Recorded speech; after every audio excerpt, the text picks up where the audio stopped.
राम राम. जय श्रीराम. श्रीमद वाल्मिकीय रामायण अयोध्याकांड सर्ग 108 ते 111. प्रभू श्रीरामचंद्रांना भरत हा वारंवार विनंती करतो, तऱ्हेतऱ्हेने समजावून सांगण्याचा प्रयत्न करतो, आपल्या भक्तीचा तो हवाला देतो. आपण या पापामध्ये सहभागी नाही असं सांगतो. कैकेयीने हे जे वर मागितले ते आपल्याला ठाऊक नाहीत असंही सांगतो. मी परदेशात होतो असंही सांगतो. आणि श्रीरामचंद्रांनी अयोध्येला यावं, त्यांनी हे राज्य स्वीकारावं आणि तिथे सुखाने राज्य करावं. आम्ही त्याचे आश्रित आहोत, आम्ही त्यापेक्षा लहान आहोत. मी तर अज्ञानी आहे, बालक आहे, मला कुठलीही गती नाही, कुठलीही मती नाही. या श्रीरामचंद्रांनी ते राज्य स्वीकारून त्या प्रजेचंही कल्याण करावं अशा प्रकारची नाना तऱ्हेनी तो भरत जो आहे तो श्रीरामचंद्रांची अशी समजूत काढण्याचा प्रयत्न करतो. आणि श्रीरामचंद्र हे त्याला हेच समजावून सांगतात, त्याच्या मनावरती हेच ठसवतात की अरे, पिताजींनी आपल्या आईला कैकेयीला जे वचन दिलेलं आहे ते वचन खरं करण्याची जबाबदारी माझीही आहे आणि तुझीही आहे. त्यामुळे तू असा वेडा हट्ट काही करू नको. आणि मी वनवासात बरा आहे आणि तुला जे सांगितलेलं आहे पिताजींनी त्याप्रमाणे तू राज्याचा स्वीकार कर आणि तिथे राज्य कर. आता हा जो भरत आहे, या भरताला मनामधून अत्यंत अपराध्यासारखं वाटतं आहे. जे पाप त्यांनी केलंच नाही त्याचा कलंक त्याच्यावरती आलेला आहे. शिवाय त्याची भक्ती असते श्रीरामचंद्रांच्यावरती. आणि प्रभू हे वनवासात आहेत याबद्दल त्याला कमालीचं वाईटही वाटत असतं, दुःख झालेलं असतं. आणि त्या शोकामुळे त्याला अगदी अंतःकरणापासून असं वाटत असतं की यांनी ताबडतोब होय म्हणावं. राज्याभिषेकाची सगळी तयारी केलेलीच आहे, बरोबर साहित्य सगळं आणलेलं आहे, इथेच त्यांना राज्याभिषेक करू आणि हे जे अशा प्रकारचं माझ्यावरती पापाचा जो ठपका आलेला आहे तो धुवून काढू असं त्या भरताच्या मनामध्ये वारंवार येत होतं. आणि म्हणून तो आग्रह करत होता, हट्ट धरून बसलेला होता. असं सगळं झालेलं असताना श्रीराम हे ऐकत नाही असं पाहिल्यानंतर त्या ऋषीमंडळामध्ये आणि राजा दशरथाच्या सल्लागारामध्ये जे जाबाली नावाचे एक ऋषी होते, त्यांनी मनामध्ये असा विचार केला की आता या श्रीरामांना आपण वेगळ्या पद्धतीने समजावून सांगितलं पाहिजे. आणि तसं जर समजलं आणि त्यांनी ते मत स्वीकारलं, ऐकलं, तर मग सारंच काही चांगलं होऊन जाईल. आपल्याही मनामध्ये असं आहे की श्रीरामांनी अयोध्येमध्ये आलं पाहिजे.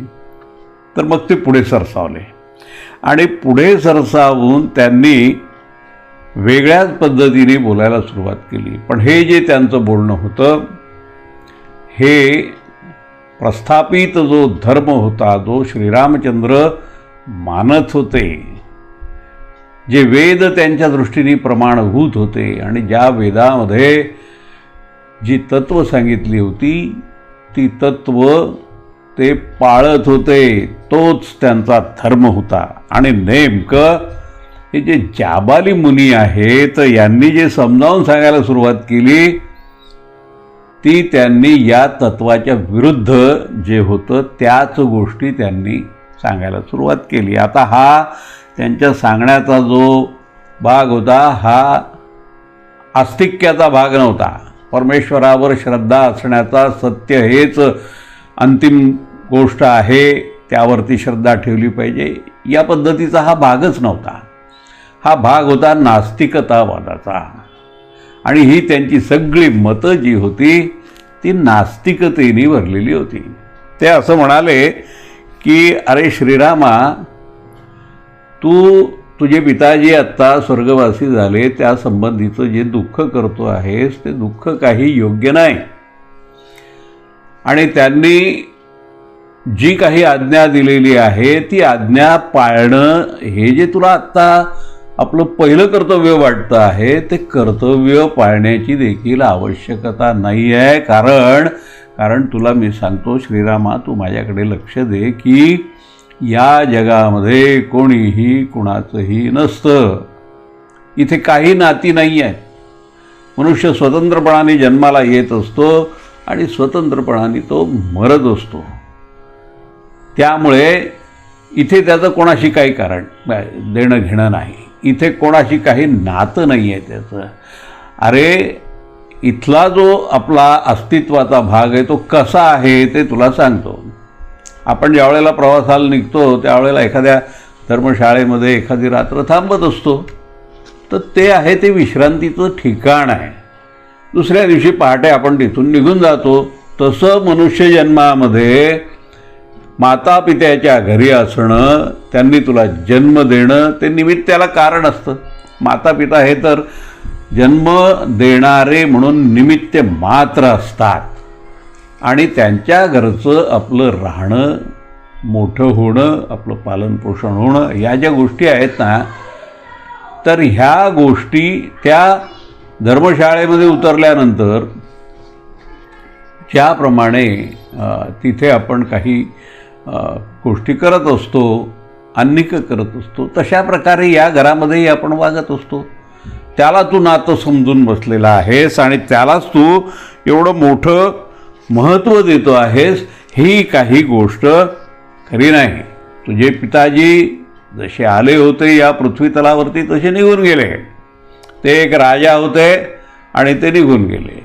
त्यांचा तू पुत्र आहेस, तू राजा होणार आणि त्याचप्रमाणे तुझे व्यवहार चालू राहतील असं मला वाटतं. आणि त्यामुळे तुझा हा जो त्यांच्याविषयीचा शोक आहे हा अनाठायी आहे. अरे माझं तर असं मत आहे, या ठिकाणी आपण जी श्राद्ध कर्म इत्यादी गोष्टी करत असतो त्या गोष्टी देखील अनाठायी आहेत. अरे त्यावेळेला आपण पिंडदान म्हणून जे अन्न वगैरे तयार करून तिथे ठेवतो ती गोष्ट किती चुकीची आहे. ती अन्नाची नासाडी आहे. हे तुझ्या लक्षात कसं येत नाही. आणि म्हणून इथे कुठल्या प्रकारची नाती लावून बसणं आणि त्याच्याविषयीचं प्रेम धरून बसणं, आसक्ती ठेवणं ही गोष्ट तुझ्या दृष्टीने काही योग्य नाही आहे. अरे त्या श्राद्धामध्ये जे अन्न आपण ठेवतो ते अन्न काय त्या मृत झालेल्या व्यक्तीला मिळतं का? मृत झालेली व्यक्ती अशा प्रकारचं अन्न भक्षण करते का, खाते का? ही गोष्ट तुझ्या लक्षात कशी येत नाही. आणि त्यामुळे तू अशा गोष्टींना चिकटून हे जे काही आत्ता तू नकार देत आहेस भरताला तो काही योग्य नाही. आणि तू जे काही म्हणतो आहेस ना सत्यपालन वगैरे हे ते, तर या गोष्टीमध्ये काय होतं, परमेश्वराची प्राप्ती करून घेणं.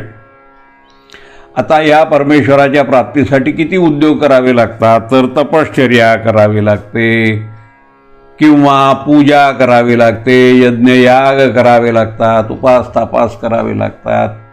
अशा सगळ्या गोष्टी ह्याच्यामध्ये येतात. म्हणजे शरीराला आपण कष्ट देण्याचं काम इथे करत असतो. यज्ञ करत असताना दीक्षा घेणं, त्या दीक्षा काळामध्ये जी व्रतस्थ राहण्याची पद्धत आहे ती करणं, म्हणजे याचा अर्थ किती त्रास. आणि तो संन्यस्त राहणं म्हणजे याचा अर्थ काय, तर घरदार सोडून देणं, सगळ्या सुखांचा त्याग करणं. असं ज्या वेळेला आपण करत असतो ते सगळं निरर्थक आहे. त्या गोष्टीला कुठलाही अर्थ माझ्या दृष्टीने तिथे नाही आहे. आणि तू जर असं म्हणशील की हे जे मोठमोठे ग्रंथ निर्माण झालेले आहेत आणि त्यामध्ये सगळं तत्त्वज्ञान भरलेलं आहे आणि त्याचं मार्गदर्शन जगाला होतं, जगाचा उद्धार होतो, जगाचं कल्याण होतं, अशा प्रकारचे जर तुझे जे विचार आहेत ना ते देखील व्यर्थ आहेत. कारण या समाजामध्ये दान करण्याची प्रवृत्ती वाढली पाहिजे. या एकमेव उद्देशाने या ग्रंथांची रचना झालेली आहे आणि त्याचा संस्कार हा या लोकांच्यावरती होत असतो आणि त्यामुळे ते अशा प्रकारचं कार्य करायला तत्पर होत असतात. आणि आणखी एक माझं असं मत आहे, ते तू नीट रीतीने लक्षात घे की अरे हे जे देवलोक वगैरे तू म्हणतो, ब्रह्मलोक, स्वर्गलोक वगैरे, असे कुठलेही लोक अस्तित्वात नाही. आता आपण इथे जे राहतो हे व्यावहारिक आहे, हाच लोक खरा, असं माझं या ठिकाणी मत आहे. आणि म्हणून तू जर खऱ्या अर्थाने सज्जन असशील तर या भरताचं जे म्हणणं आहे, तू राज्यामध्ये परत यावंस आणि त्या अयोध्येचं राज्य स्वीकारावं, सुखाने तिथला उपभोग घ्यावा, हे जे त्याचं म्हणणं आहे त्या म्हणण्याचा तू स्वीकार केला पाहिजे आणि अयोध्येला परत आलं पाहिजे. आता हे जे या जाबालींनी रामाला सगळं समजावून सांगितलेलं आहे, हे सत्य धर्माच्या एकदम विरुद्ध आहे आणि वेदामध्ये ज्या पद्धतीचे मार्ग सांगितलेले आहेत त्या मार्गांच्याही विरुद्ध आहे. म्हणजे हे देव नाकारण्यासारखं आहे, नाकारलेलंच आहे, देवच नाकारलेला आहे. आणि देवाच्या मार्गामध्ये जे विधी येतात ते सगळे विधी देखील नाकारलेले आहेत. याच्यामध्ये श्राद्ध कर्म नाकारलेलं आहे, याच्यामध्ये नातं नाकारलेलं आहे, मातापित्यांचे उपकार नाकारलेले आहेत, हे सगळं नकार दाखवलेला आहे. आणि हा जो आहे हा नास्तिकतावाद आहे. असा नास्तिकतावाद श्रीरामचंद्रांच्या मनाच्या विरुद्ध होता. ज्याप्रमाणे जसे जसे हे जाबाली मुनी बोलत होते तसतसं श्रीरामचंद्रांच्या मनामध्ये रोष निर्माण होत होता. त्यांना ह्या गोष्टी मनापासून काही रुचलेल्या नव्हत्या, पण ते बोलत होते आणि श्रीरामचंद्र हे ऐकत होते. त्यांचं बोलणं ज्या वेळेला संपलं, ते जेव्हा शेवटाला आले, त्यांनी असं सांगितलं की रामा, आणि म्हणून तू आत्ता अयोध्येमध्ये ये आणि ते राज्य स्वीकार आणि या भरताचं म्हणणं ऐक.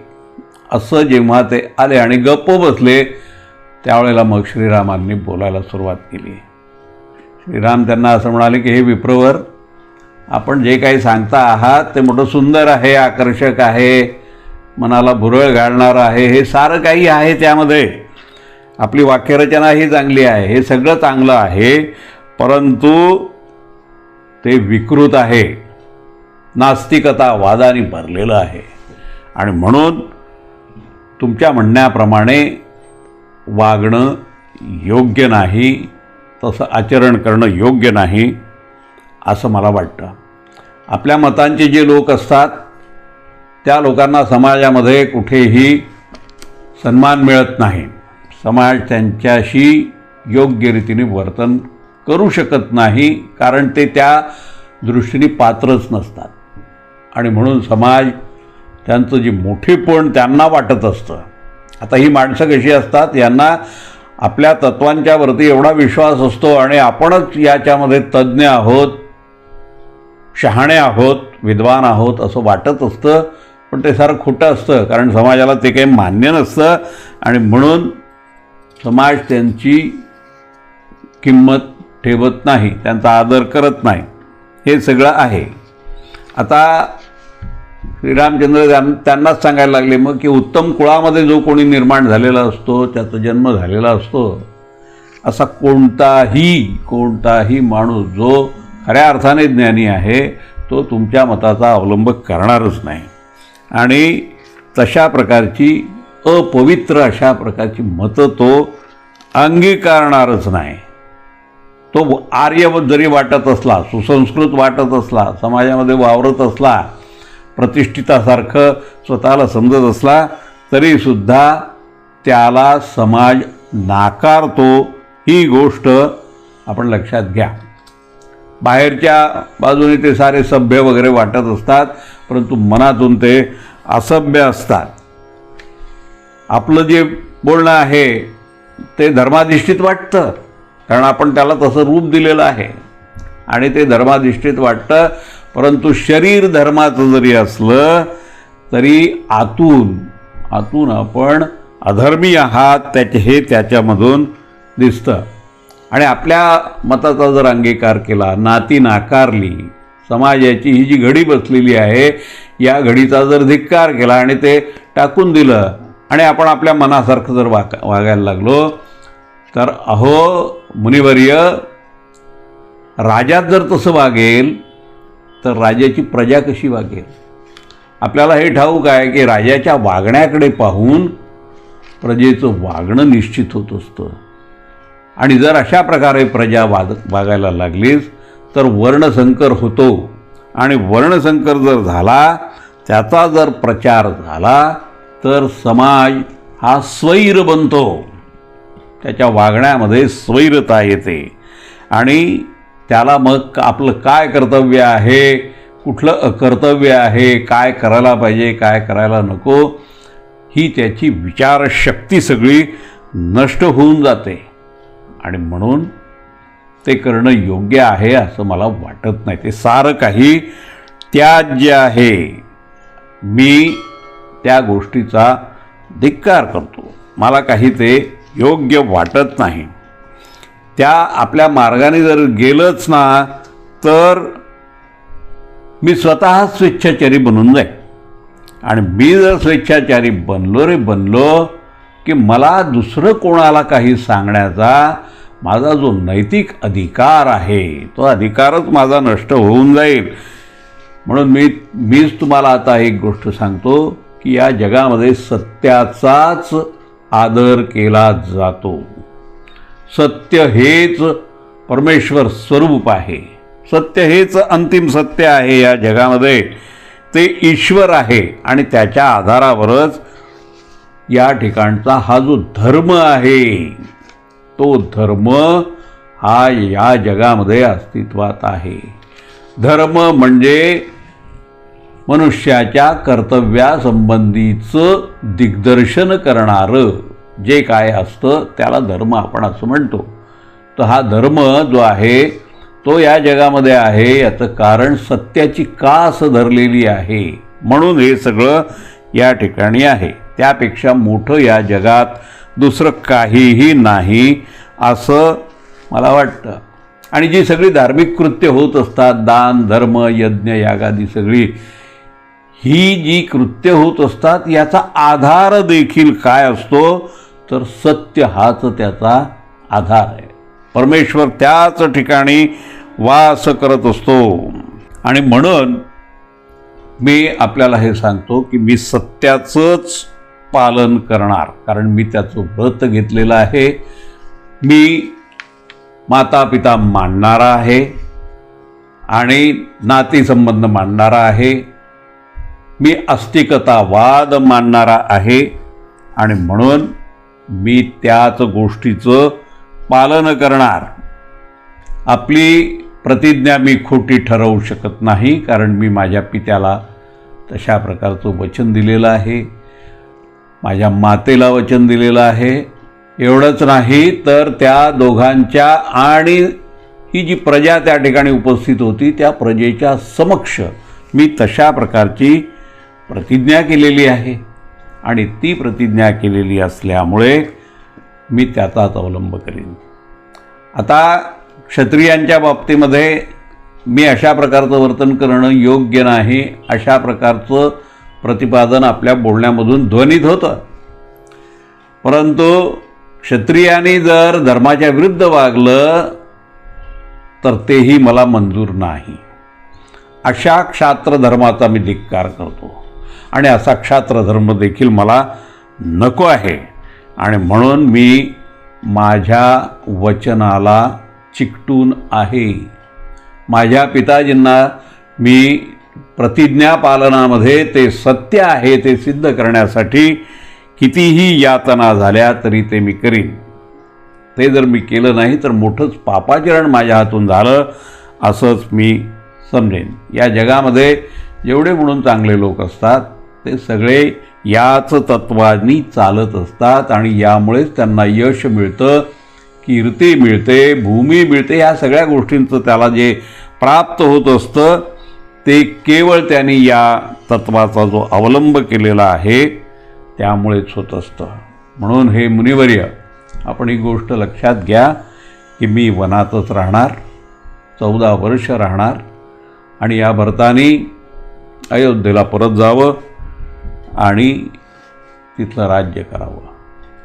या भरताने आपल्या मातेने जे मागणं केलेलं आहे आणि ते जे ऋण आपल्या पित्याच्यावरती ठेवलेलं आहे, त्या ऋणातून पिताजींना मुक्त करावं आणि नरकात पडण्यापासून वाचवावं.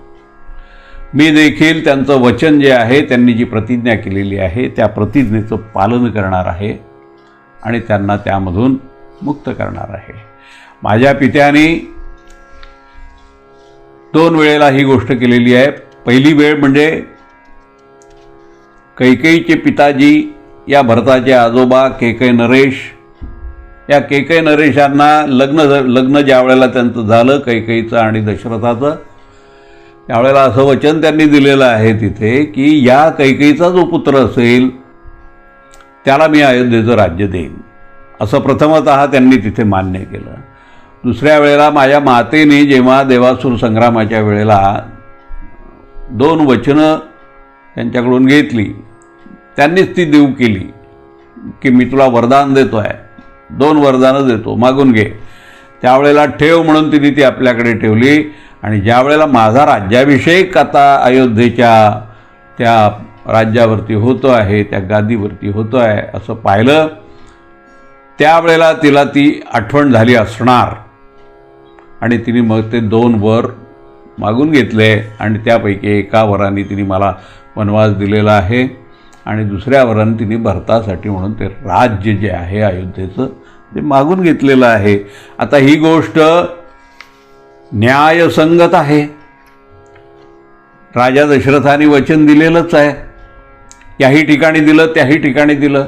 मग त्याला सत्यप्रतिज्ञ ठरवणं पुत्र म्हणून आमचं काम आहे.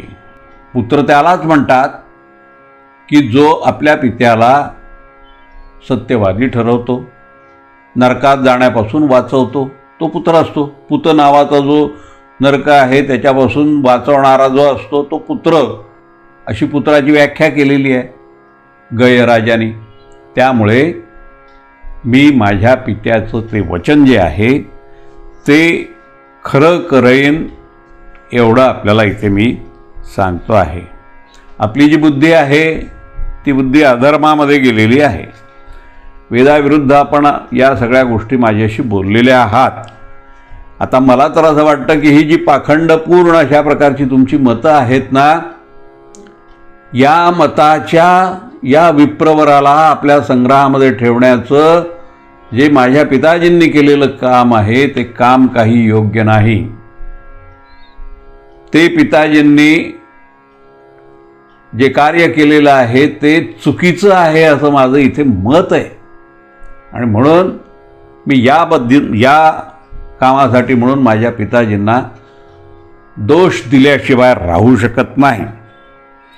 आणि आपण जो प्रमाद केलेला आहे, आपण ज्या गोष्टी इथे मला बोलून दाखवलेल्या आहेत त्या साऱ्या पाखंडपूर्ण गोष्टी असल्यामुळे त्या दंड करण्याच्या योग्यतेच्या आहेत. आणि तो दंड कसा, तर चोराने चोरी केल्यानंतर त्याला जो दंड दिला जातो तशाच प्रकारचा दंड याही गोष्टीला द्यायला पाहिजे असं माझं मत आहे. ही गोष्ट पिताजींच्या हातून कशी घडली याचंही मला आता इथे आश्चर्य वाटतं आहे. वेदांनी जे मार्ग सांगितलेले आहेत त्याच मार्गांचा अवलंब सत्यवादी लोकांनी करावा, अहिंसेने वागावं, यज्ञयागादी करावे, या सगळ्या गोष्टी त्या सत्यवादी लोकांनी कराव्या. तपश्चर्या करावी, चांगलं वागावं, समाजामध्ये वावरत असताना, शिष्ट म्हणून वागत असताना, सगळ्यांच्या समोर येत असताना या सगळ्या गोष्टींचा त्याने अवलंब केला पाहिजे. हेच त्यामध्ये दडलेलं खऱ्या अर्थाचं सत्य आहे. आता हे सगळं ज्यावेळेला श्रीरामचंद्र हे बोलत होते त्या सगळ्या सभेमध्ये सारेच लोक उपस्थित होते आणि ते ऐकत होते. वसिष्ठ मुनी ऐकत होते आणि भरत ऐकत होता, लक्ष्मण, सगळेच तिथे उपस्थितच होते. सगळं मंत्रिमंडळ होतं, सचिव होते, सुमंत्र होता. आणि हे सगळे ते ऐकत असताना एक भयाची शिरशिरी त्यांच्या अंगामधून निघून गेली. आणि मग ते जाबाली शेवटी पुढे आले आणि ते नम्रपणाने रामाला असं म्हणाले, रामा, अरे तुझा गैरसमज झालेला आहे. मी काही नास्तिक नाही आहे, मी देखील आस्तिकच आहे. पण तू अयोध्येला परतावं, तू राज्याचा स्वीकार करावा, ही भरतजी वारंवार तुला प्रार्थना करतो आहे. तर त्या प्रार्थनेला तू सकारात्मक प्रतिसाद द्यावा आणि लोकांचंही त्यामध्ये कल्याण असल्यामुळे मी तुला तुझी समजूतच पटत नाही असं पाहिल्यानंतर मग या मार्गाने तरी तुझी समजूत पटते का, हे पाहण्यासाठी मी तशा प्रकारचं सांगण्याचा प्रयत्न केलेला आहे. आणि काळ वेळ पाहून आपण पवित्रा घेतला पाहिजे. एखादी चांगली गोष्ट ज्या वेळेला घडवून आणायची असते त्यावेळेला असं 2 पावलं इकडे तिकडे चालावं लागलं तरी ते चाललं पाहिजे. याच गोष्टीमुळे मी तसं केलेलं आहे. तू या पद्धतीने असा गैरसमज काही करून घेऊ नको, असं ज्या वेळेला त्या जाबालींनी सांगितलं आणि ते गप्प बसले. आता हा जो प्रसंग निर्माण झाला हा सगळ्यांच्याच मनामध्ये ताण निर्माण करणारा प्रसंग होता. आता पुढे काय घडणार, श्रीरामचंद्र आता काय करणार, काय बोलणार, अशी स्थिती निर्माण झालेली असताना मग त्यांचे जे गुरु वसिष्ठ ते पुढे आलेले आहेत आणि ते पुढे येऊन मग या सगळ्या गोष्टींवरती पुन्हा एकदा श्रीरामाने विचार करावा म्हणून त्यांनी मग बोलायला सुरुवात केली. ते असं म्हणाले की अरे रामा, तू या जाबालींच्या विषयी अशा प्रकारे मनामध्ये काही विपरीत आणू नको. तसं काही नाही. हे जाबाली मुनी हे देखील आस्तिकच आहेत. सत्यावरती त्यांची श्रद्धा आहे, धर्मकार्यावरती त्यांची श्रद्धा आहे, वेदांच्यावरती त्यांची श्रद्धा आहे. परंतु तुझी समजूत घालावी, तुला अयोध्येला परत न्यावं, तुला राज्यावरती अधिष्ठित करावं, बसवावं, तू राजा म्हणून आम्हा सगळ्यांना हवा आहेस, या एकमेव कारणाकरता त्यांनी अशा प्रकारच्या मार्गाचा अवलंब केलेला आहे आणि तुला उपदेश केलेला आहे. आता मी तुला सांगतो, माझीही इच्छा तू अयोध्येला यावं अशीच आहे. आणि तुला मी सांगतो की तुमच्या कुळामध्ये अगदी पहिल्यापासून जो ज्येष्ठ पुत्र आहे त्यालाच राज्याभिषेक होत आलेला आहे. अगदी ज्या वेळेला या पृथ्वी तला इथे घे कशाचीच अस्तित्वच नव्हतं, पृथ्वी नव्हती, काही नव्हतं, त्यावेळेला सारीकडे जल होतं आणि त्या जलामध्ये मग ब्रह्मदेवाची निर्मिती झाली, पृथ्वीची निर्मिती झाली. विष्णू स्वरूप अशा त्या ब्रह्म्याने मग ही पृथ्वीवरती काढली आणि त्यामध्ये मग ही सगळी सृष्टी निर्माण झालेली आहे. त्याच्यामध्ये तुझे पूर्वज निर्माण झाले. प्रथमतः या ब्रह्मदेवापासून मरीची निर्माण झाले, मरीचीपासून कश्यप झाले आणि कश्यपापासून मग पुढे अनेक राजे होत होत होत होत होत होत राजा दशरथापर्यंत हे सगळं हा जो वंश आलेला आहे, या वंशामध्ये जर तू दृष्टिक्षेप केला, आता मी ते सांगतोच आहे तुला सगळं, की अगदी पहिला जो मरीची आहे तिथून तर पहिलाच पुत्र जो आहे, जो ज्येष्ठ पुत्र आहे, तोच कसा गादीवरती बसत आलेला आहे, राजा होत आलेला आहे आणि हे राज्यपालन त्यांनी करत आलेलं आहे. ते सारं काही मी तुला सांगतो, ते तू नीटपणाने ऐकून घे. आणि मग वसिष्ठांनी अगदी क्रमवार अगदी सगळ्या गोष्टी सांगितल्या. इक्ष्वाकू राजा सांगितला, रघुवीर राजा सांगितला, भरत राजा सांगितला. सगळे त्यांनी वर्णन करून पुढे ते अशा निष्कर्षाला येऊन पोचले की दशरथाच्या नंतर त्याला जे 4 पुत्र झालेले आहेत त्याच्यामध्ये तू ज्येष्ठ पुत्र आहेस आणि तुझ्या वंशात आत्ताच मी सांगितल्याप्रमाणे जर तू निरीक्षण केलं तर ज्येष्ठ पुत्रच गादीवर बसतो. म्हणून आम्ही सगळे तुला आग्रह करत आहोत, भरत आग्रह करत आहे. आता ज्या काही घटना घडलेल्या आहेत त्या घटनांच्याकडे तू पुन्हा एकदा प्रजेच्या दृष्टीने पहा, लोककल्याणाच्या दृष्टीने पहा, या भरताच्या दृष्टीने पहा. भरताचा तर कुठलाही याच्यामध्ये अपराध मला दिसत नाही आहे. आणि असं असताना हा कलंक त्याच्या चरित्रावरती आलेला आहे आणि म्हणून तू या गोष्टीचं पालन करावंस असं मला वाटतं. तुला स्वतःला तू अभिषेक करवून घ्यावास असं मला वाटतं. आता हे सगळं जाबालींचं म्हणणं ऐकलं, प्रत्यक्ष गुरुदेव हे वसिष्ठ त्यांचंही म्हणणं ऐकलं. त्यांच्या म्हणण्यात तर असं आलं की अरे हे बघ की या जगामध्ये प्रत्येकाला 3 गुरु असतात. पहिला आचार्य असतो, कारण तो ज्ञान देतो म्हणून तो त्याचा गुरु असतो, आणि पिताजी आणि माताजी हे त्याचे गुरुच असतात. पिता जन्म देतो म्हणून तो गुरु असतो, आणि माता त्याची पालन पोषण करून त्याला मोठं करते म्हणून ती गुरु असते. आता ह्या सगळ्यांचं म्हणणं काय आहे? आचार्य म्हणून माझं म्हणणं असं आहे की तू या राज्याचा स्वीकार करावा. आणि त्या पिताजींच्या मनात सुद्धा तसंच होतं, परंतु त्यांना ती कृती करता आली नाही, वचनामध्ये बद्ध होते म्हणून त्यांना ते करता आलं नाही. आणि तुझ्या मातेची तर इच्छा आहे, ती तर तुला न्यायला इथे आलेली आहे. असं सगळं असताना हे सगळे ऋषीगण वगैरे, हे मंत्रीगण, ही प्रजा, हा तुझा बंधू, हे सगळे इथे आलेले आहेत आणि तुला त्यांनी राज्यावरती बसावं असं वाटतं आहे. आणि म्हणून तू या सगळ्या लोकांच्या या मताचा स्वीकार करावा आणि राज्याचा स्वीकार तू करून सगळ्यांचं कल्याण करावं अशी आमची इच्छा आहे. आता वसिष्ठांनी अशा प्रकारे सगळं समजावून सांगितलं. आयुष्यामध्ये गुरु कोण असतात तेही सांगितलं. त्यावरती मग श्रीरामचंद्र असे म्हणतात की हे अगदी खरं आहे आपण जे म्हणतात ते. आपण माझेही गुरु आहात आणि माझ्या पिताजींचेही गुरु आहात, त्यामुळे आपल्याला हा अधिकार आहेच आहे. आपण मला हे सगळं सांगू शकता, पण मला असं सांगा की त्या मातापित्यांनी मोठं करणं हे त्यांचे जे उपकार असतात आयुष्यामध्ये झालेले, त्या उपकारांची परतफेड कधी होऊ शकत नाही.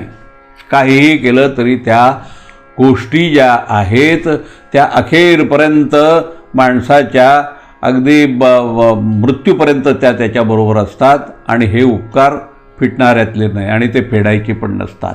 त्या ऋणातून मुक्त न होणं यातच पुत्राचं कल्याण असतं. आता हे जे माझे पिताजी आहेत, या पिताजींनी मला जन्म देऊन माझ्यावरती जे उपकार केलेले आहेत ते फिटणं शक्य नाही आहे, परंतु त्यांची जी इच्छा आहे आणि त्यांनी जी प्रतिज्ञा केलेली आहे ती प्रतिज्ञा जर मी पाळलीच नाही आणि पूर्ण केली नाही, त्यांनी मला 14 वर्षांचा जो वनवास सांगितलेला आहे, तर पिताजींना मला कोणतीही आज्ञा देण्याचा अधिकार आहे. ते मला राज्यावर बसवू शकतात, ते मला वनामध्ये पाठवू शकतात. यापैकी कोणतीही गोष्ट करण्याची त्यांची क्षमता आहे. ते समर्थ आहेत या गोष्टीला, कारण तो त्यांचा अधिकारच आहे आणि तो सर्व मान्य आहे, तो धर्मालाही मान्य आहे.